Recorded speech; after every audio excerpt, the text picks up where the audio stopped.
Every day hides a story. Subscribe and never miss the ones time almost forgot. The year was 1975 and Bangladesh, only 4 years old, was already drowning in political turmoil. The country was still recovering from its assassination of its founding leader, Sheikh Mujibur Rahman, murdered on August 15 in a brutal military coup that shocked the entire world. But what happened next was even darker.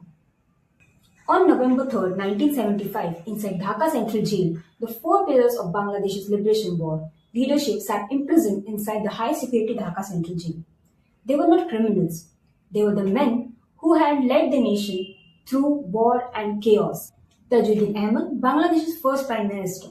Syed Nazrul Islam, acting president during the liberation war's captain. Captain Mansoor Ali, former Prime Minister.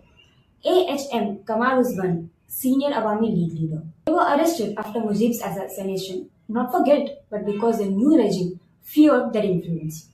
They believed they were safe behind bars. After all, even enemies respect the sanctity of a prison cell. But this night would prove that nothing was sacred. At the center of the storm was General Khalid Musharraf, who launched a counter-coup on November 3rd, forcing Mujib's clear to flee the country.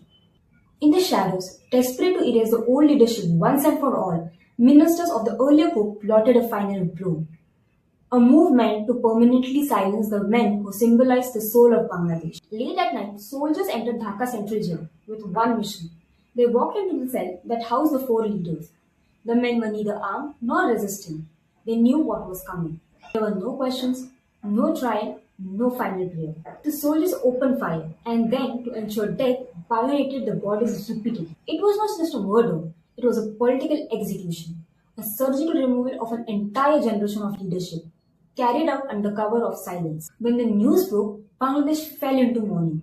These were the men who negotiated independence, who led the war from secret bunkers, who kept the nation alive when Mujib was imprisoned during the liberation war. The murder was seen as a betrayal of democracy, an attack on the spirit of independence, the final step to erase Bangladesh's original leadership.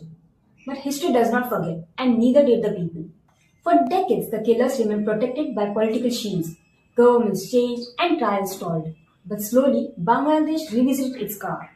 Eventually, several conspirators were tried, convicted, and the country officially marked November 3rd as Jail Killing Day, the darkest political tragedy in Bangladesh's history. On this day, the jail walls witnessed a massacre, not to silence criminals, but to silence a nation's conscience. That's it for today. Thank you very much.